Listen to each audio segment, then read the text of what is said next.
We've got some more good authors coming up. And next author is Toi Thomas. She's going to be discussing reading and writing to cope in tough times. Toi, are you ready?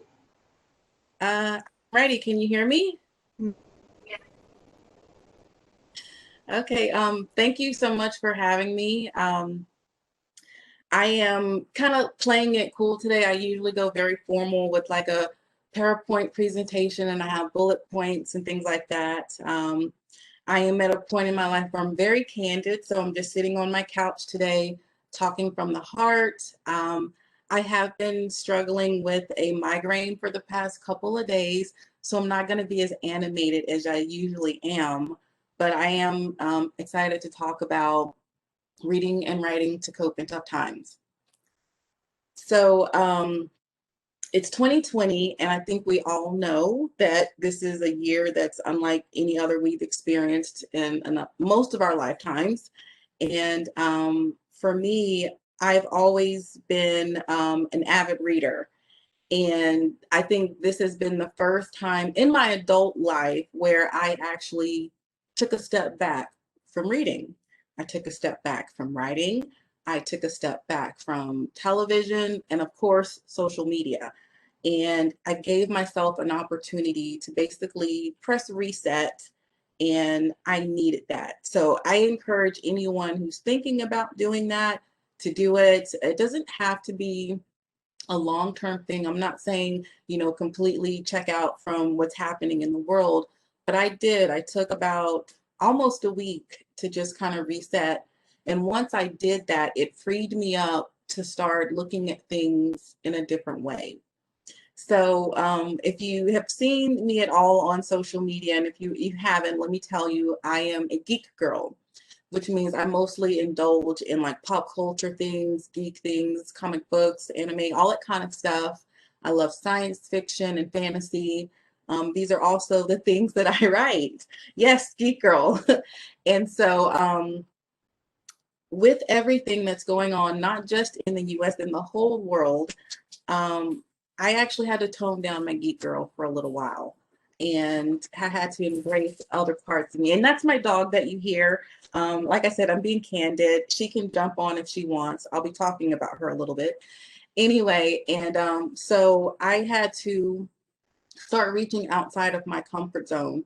After setting a reset, it wasn't easy for me to jump back into all of my usual things. I have stacks of comic books and graphic novels that I have been meaning to read that I just haven't touched. I'm a reader, so of course I have a Kindle full of ebooks that have been untouched. I have bookshelves, all kinds of things that have been untouched because I've been very methodical about what I am putting into myself right now. So I would just like to say that whatever it is that's important to you, even if it's not the same thing that's important to me, those are the things that you should be kind of feeding yourself to help cope in these tough times. So for me, I had to venture out into the world of nonfiction and even changing some of the fiction that I would normally indulge in, which means reading some things that are a little bit more drama driven, not so much escapism, which there's nothing wrong with escapism. I'm still there, but I had to challenge myself. And so, we have wildfires that are, burning. We have oceans that are rising, ice caps that are melting. We have social injustice, racial injustice, all of these things that are happening that many of us just want to kind of escape from. And I'm right there with you. But I use this as an opportunity to challenge myself. And I went out and I fought those things. I went out and found books and documentaries about things that were critically important to me to help me process. And processing is uncomfortable, it's painful, but it's something that we have to do. So for me, reading to cope challenged me. I had to pick up some things that weren't, my exciting science fiction or fantasy, but I'm so glad that I did. And after kind of using that time to process that, I I went back to some of my comfort things and even found ways to incorporate my geek girlness into these new things that are important to me. I'm making a conscious effort to seek out and find more books that feature strong Black characters, people of color, strong female characters. And I would just like to caveat, I'm currently reading an anthology that's all about strong female characters. And a woman who wears sexy clothing and beats up men isn't necessarily a strong female character if she's a complete mess in the head. And so this is what I'm talking about, is finding those representations that really matter, that really reflect what it is you need to feed yourself. And with that, I'm also reading a lot of books, like I said, that feature strong Black characters, people of color. I'm expanding. These are always things I felt like I was doing, but I'm being more conscious about them. And again, you can reach out to those things that matter to you. If you find that you have a very specific culture that's underrepresented, go out and find those things to feed yourself and then share them with other people. Because I think it's important to explore other cultures, not necessarily to appropriate them or adopt them, but to appreciate them, to be aware that we live in a world with people who aren't exactly like us, and that's okay. And so reading to cope, I think, is important, especially if you're already a book lover and a lifelong reader. Stretch yourself, go outside of your comfort zone a little bit, and I think you'll find that it helps. It doesn't make things go away, but it does help. If you're not, an avid reader already, this is the perfect opportunity to challenge yourself. And I would just like to say that I feel as though a lot of adults don't read as much because I feel like there's stigmas when it comes to reading. People tell you that you have to read certain things or you have to read a certain amount. Like, if you're the type of person who can just read one like novel length book in a year, then pick the book that you want to read. Don't let other people tell you, you can only read the classics. You don't have to only read the classics. If you want to read a graphic novel, read a graphic novel. Feed yourself with whatever it is that's going to help you the most. So in terms of writing to cope, I think that everyone should be writing right now, whether you're an aspiring writer, whether you have any, goals for publishing. I'm not talking about that. I'm talking about pouring out your soul, pouring out your thoughts onto paper or onto a computer screen. Write what it is that you need to write to help you get through. I have written quite a few things, and some of them will never see the light of day because they're very dark, because they express the hurt and the pain that I feel. But I've written them down as part of my process. And I think that other people could benefit from writing also. And again, just like what I said with reading, some people feel like, I don't have, a writing talent. I'm not eloquent with words. I don't have a big vocabulary. You don't have to have any of those things to pour out your heart, to write the things that matter to you, that help you cope. And so I did want to talk a little bit about some of the things that I have been reading and writing to help me cope. I guess I'll start with some of the things that I've been writing on my blog, my Toy Box of Words at etoythomas.com. I have a blogging community that has been very supportive. I've been pouring out my heart to them, letting them know all of the things that I've been going through in the past couple of months. And I've entered some of the writing challenges and expressed some of the heartache that I felt with that. So I've written several poems, which is not my wheelhouse. I am not a poet, but sometimes when you express yourself, you find that there's other things out there that are good for you. I've written some exploratory, like nonfiction. All of these things, they're on my blog. I will share one thing today because it's extremely short. But and these have all been things that have just been the product of me trying to cope and process with everything that's going on right now. So two things that I did want to show you that I wrote. when you know, we all had to be faced with this idea of quarantine because of the pandemic that's affecting everyone in one way or another, I decided to write and illustrate a children's book. It's called Joe and Chip in Quarantine. And I'm not going to read it to you right now, but I wrote this book for me. You know, I was having a tough time dealing with this idea of being stuck in quarantine, even though I'm a little bit of a homebody. It's different to be home by choice than to be home because you have to be. And so I've always found ways to try to share concepts with children. And I mean, I feel like this book is not only good for kids, it's good for adults. And it just talks about how to get through a quarantine and, you know, why it's important and all that kind of stuff. And so after I wrote that book and put it out there, and the Black Lives Matter movement is in full force, and every day there was something different.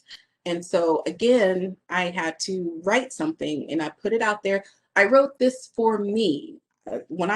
That's where I am right now. I write things that are for me and I put them out there to see if it's for someone else too. And so I wrote, Why Are You Afraid? And this book basically talks about perceptions of what it might be like for a little Black boy walking around in his neighborhood. So I wrote these two books. I've never written and illustrated a children's book in less than 6 months before. And I think I did both those within like a month because I had shut down, I had reset, and I had to start pouring out to express myself.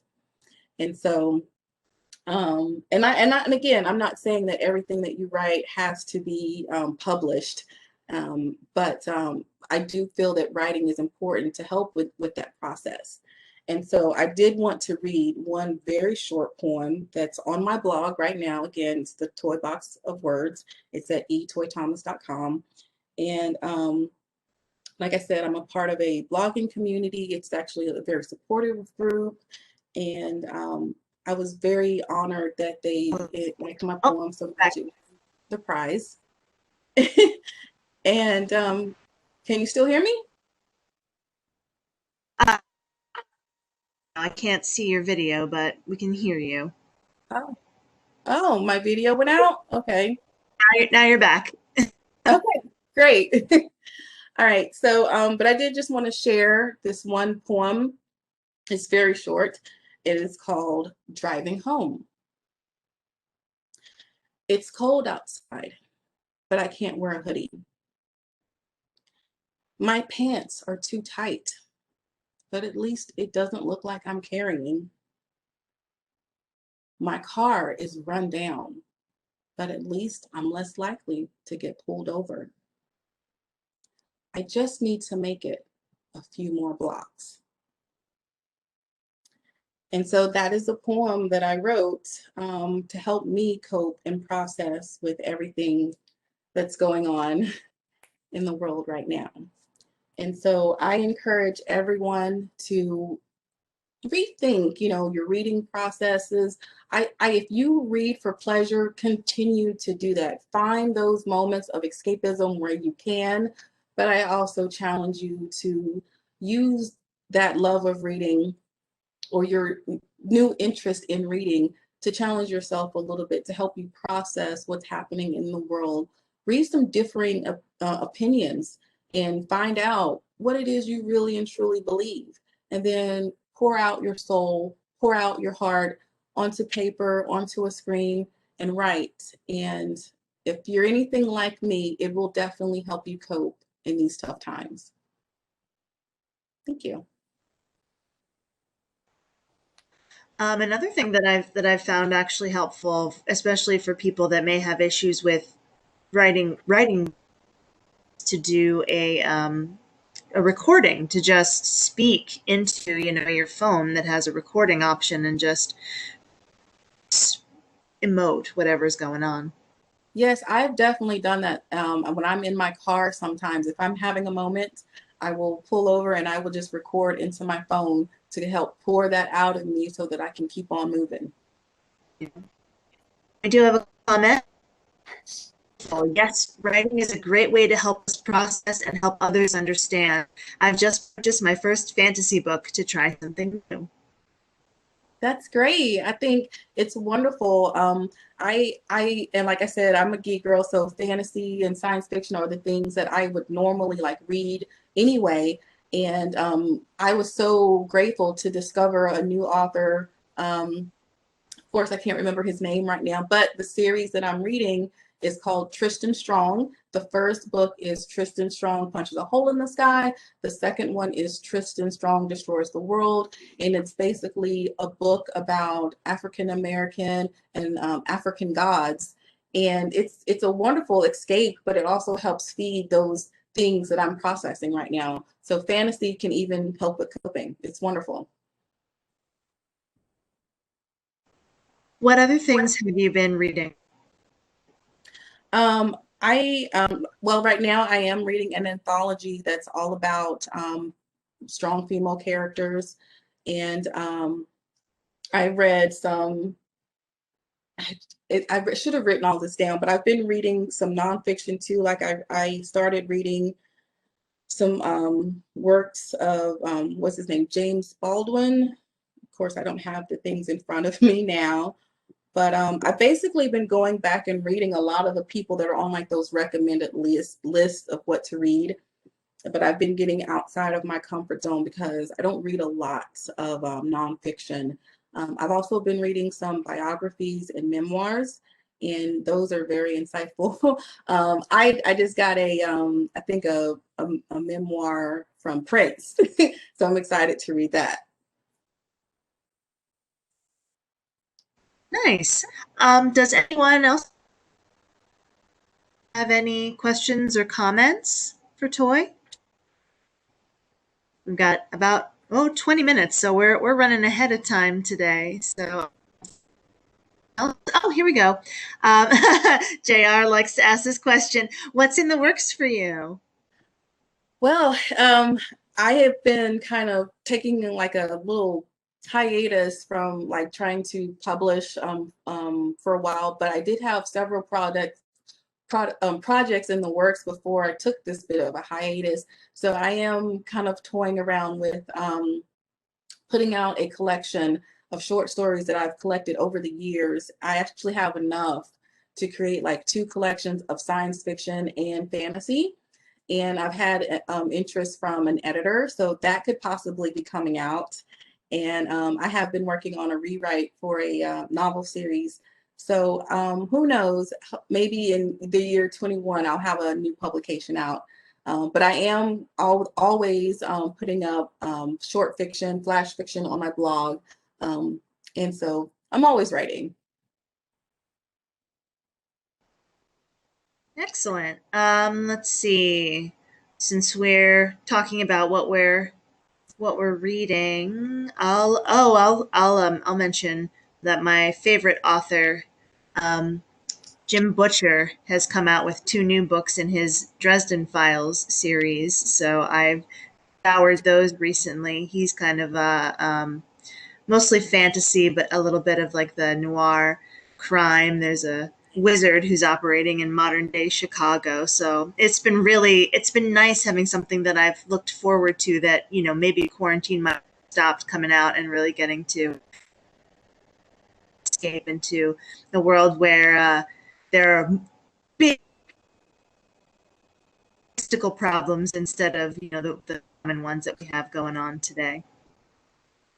Yeah, I've read some of the Dresden, I'm not pronouncing it right, Dresden Files. They're pretty good. I like you said, the mixture of the noir and the magic. It's pretty cool.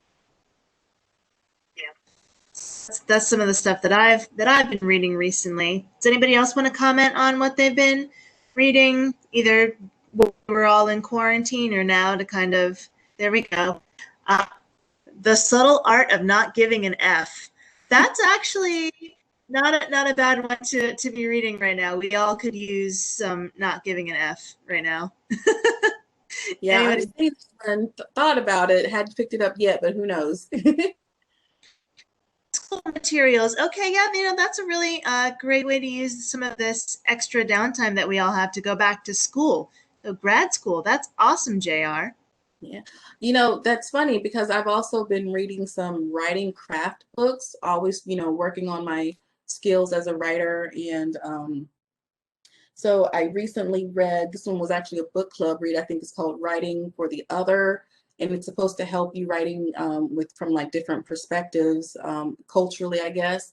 And I haven't finished, I did finish it, but I didn't review it yet. So I have to kind of go back and see what um, what I really think about that book. But I also have read some other like writing craft books, and those have been wonderful. An author that I follow, Chris Fay, just released kind of a sequel. She had a book called Sparks, and the second one actually deals with writer's block and depression for writers. So that's a really good book that I just recently read. That sounds excellent. Do you mind putting that title in the chat so Oh that yeah, of people can course. see about that one? Matthew says a series called Renegades, pretty nice gray-toned superhero trilogy. Superheroes are big right now. I just downloaded that. Like I haven't started it. I think I just downloaded book 1 and book 2. So I think it's book 1 and 2. But I'm excited about Renegades. It's always nice to get recommendations from fellow readers and writers. And Trevor says, I'm finishing up Adjustment Day by Chuck Palahniuk, the author of Fight Club. Next up is his writing craft book, Consider This. I did not know he did a writing craft book. That's wonderful. Yeah. He's got a really weird, fun style that I enjoy. It's brand new. Okay, that's why I didn't know about it. Awesome. I'll have to check and see if we have it here at the library. While we're waiting on that, Toy, did you want to tell anybody anything else? Where can we find your work? Yes, I have my website, etoythomas.com. That's where my blog, The Toy Box of Words, is. And I post there, once or twice a month. I'm very active on my Facebook page and my YouTube channel. I have a lot of video content that I share, and it's just my way of trying to, connect with the community. So I do book reviews all the time, and I'm kind of talking about like what I'm reading and watching and things like that, just to again connect with people. I love sharing and hearing about things that are going on. So you can definitely get me on my blog, Facebook, YouTube, and I'm slowly getting into Instagram. Hannah says she's reading as much romance as I can because we need more happily ever afters. That's true. Reading something where everything works out just fine gives us some comfort that maybe everything's going to work out just fine where we are now. I like that. What's been a romance that you've particularly enjoyed reading recently, Hannah? Right with Faye. Yeah, that's the book I was saying, the writing craft book that deals with writer's block and burnout and depression. And Hannah says, just finished a historical time travel romance called What the Wind Knows by Amy Harmon. Ooh, I like how I love the genre mixing that people are doing with books nowadays. It's really great to have like a little bit of everything. Okay, well, I think we can take a quick break right now. We've been going for about an hour and a half, so perhaps people need a bio break.